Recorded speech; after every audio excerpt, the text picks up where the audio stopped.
Hello there, family and beloveds.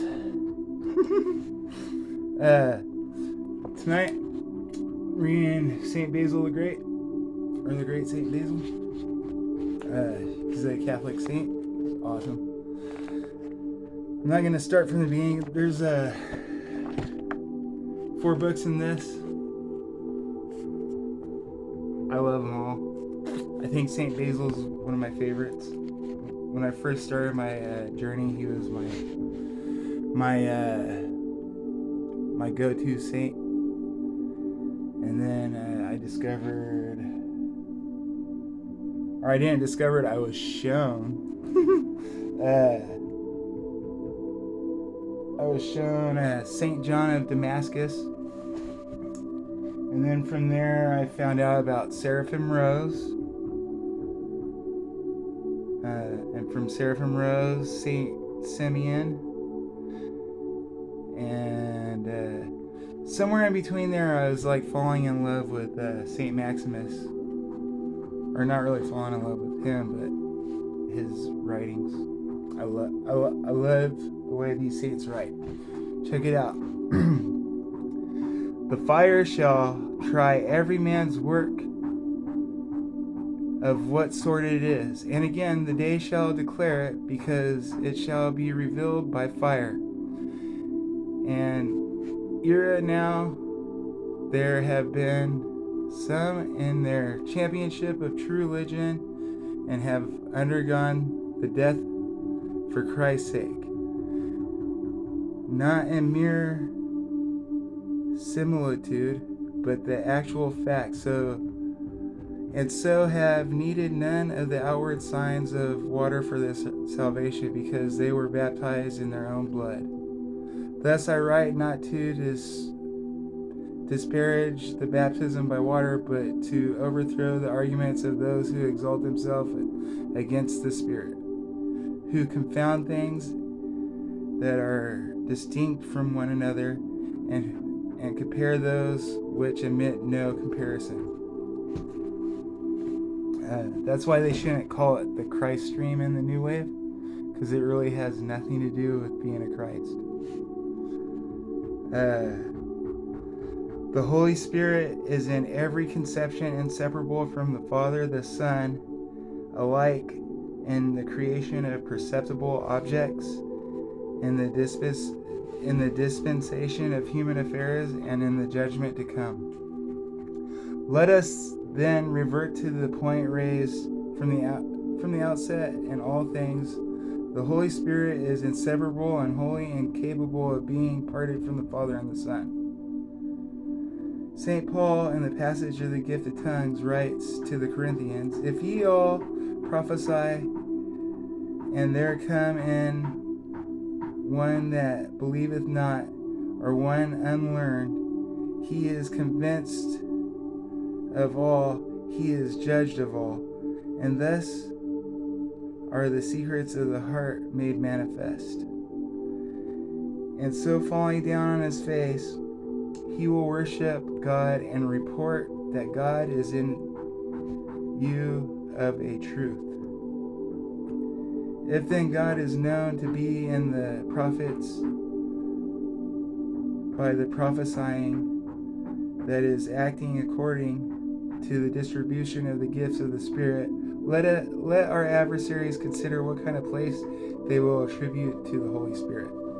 Let them say whether it is more proper to rank him with God, or to trust him forth to the place of the creature. Peter's words to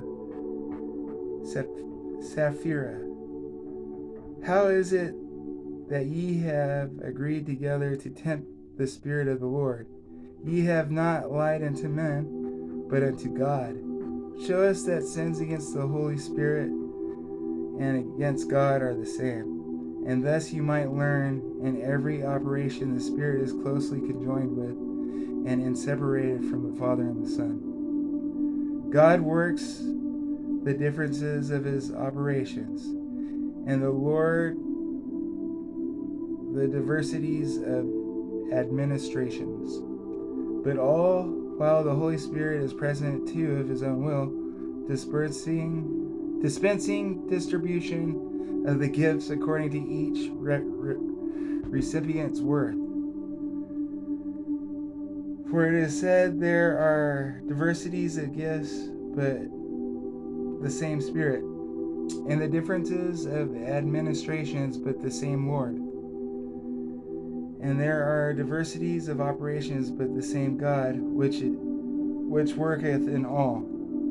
But all these, it is said, worketh that one and the self same Spirit, dividing every man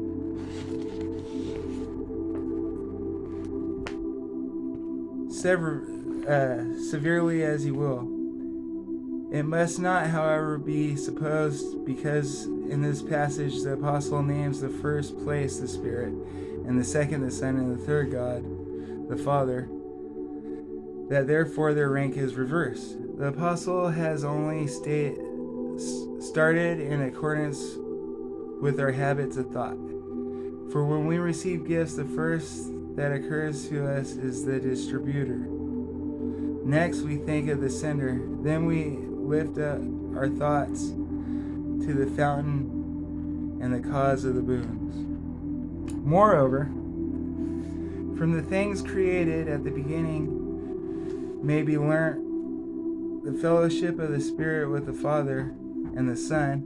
The pure, intelligent, and super mundane powers are styled holy, because they have their holiness of the grace given by the Holy Spirit. Accordingly, the mode of creation of heavenly powers is passed over in silence. For the historian of the cosmogony,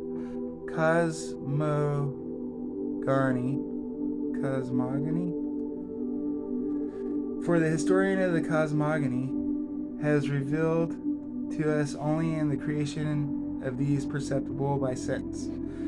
But do thou, who hast power from the things that are seen to form analogy of the unseen, glorify the Maker by whom all things are made, visible and invisible, principalities and powers and authorities, thrones and dominions, and all these reasonable natures whom we cannot name. And in the creation,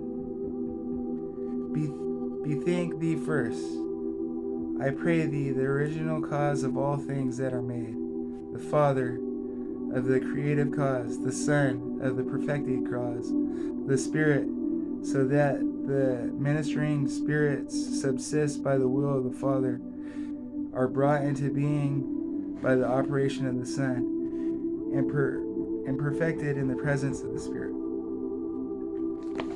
Sorry, I hope you guys can hear me. I got some tattoos. Oh, I got that before any of this started. Weird. And that too. It's a Gemini.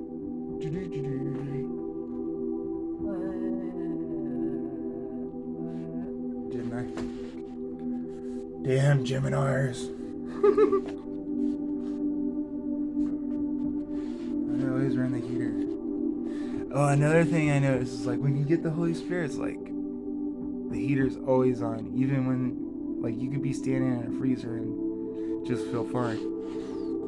And my hunger's gone way down, and I probably only sleep like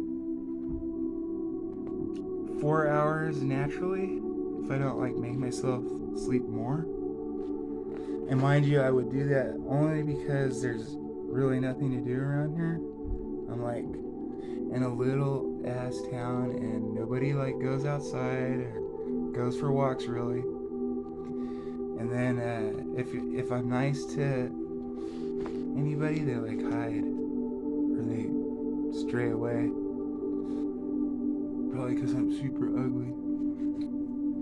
But it's okay. I don't care what I look like. I'm smart to make up for my ugliness. Does that work or not? Who knows? Okay, where were we? Oh, the operation of the Father who worketh in all is not imperfect, neither is the creating work of the Son incomplete.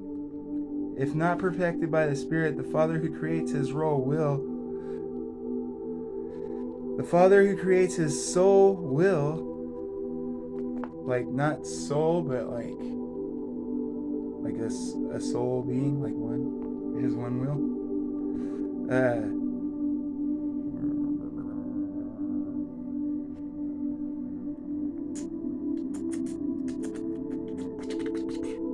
I forgot. I lost my spot.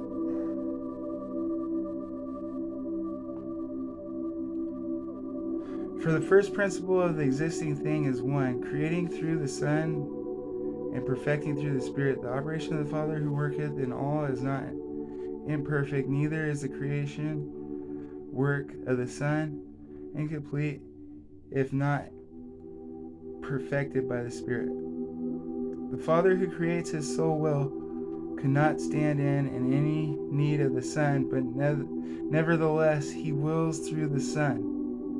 Nor could the Son who works according to the likeness of the Father need cooperation, but the Son too wills to make perfect through the Spirit. For the word of the Lord,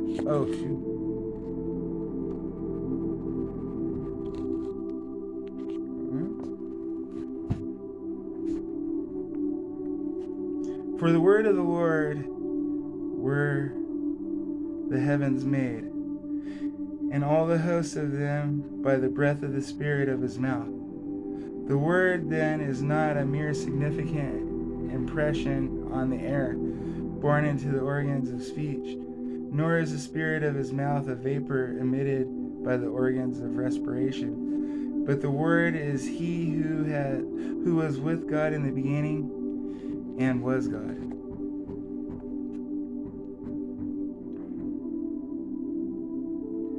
The Spirit of the mouth of God is the Spirit of truth, which proceedeth from the Father. You are therefore to perceive the Lord who gives the order, and the Word who creates, the Spirit who confirms.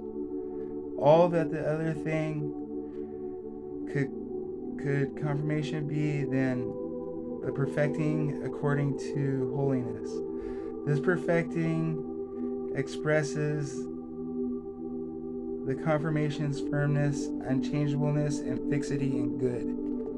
But there is no sanctification without the Spirit. The powers of the heavens are not holy by nature. Were it so, there would, in this respect, be no difference in between the Holy Spirit. It is in the proportion to their relative existence that they have their meed of holiness from the Spirit. The branding iron is conceived of together with the fire, and yet the material, the fire, are distinct. Thus, too, in the case of the heavenly powers, their substance is peradventure an aerial spirit or an immaterial fire, as it is written, who maketh his angels spirits and his ministers a flame of fire. Wherefore they exist in space and become visible. They appear in the proper bodily form to them that are worthy. But their sanctification, being external to their substance, superinduces their perfection through the communion with the Spirit. Meaning, when you walk in the Spirit, you start to become more and more like the Spirit naturally, because you become used to pretty much just being kind to everybody and looking out for your brothers and sisters. It's actually the most wonderful feeling that I've ever felt.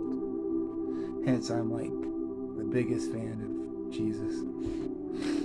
I'm more than just his fan. I'm like, anytime I hear or see, or I feel like one of those little girls that was gonna go see Elvis, and they're like waiting for him to get on the stage, and then when he comes on stage,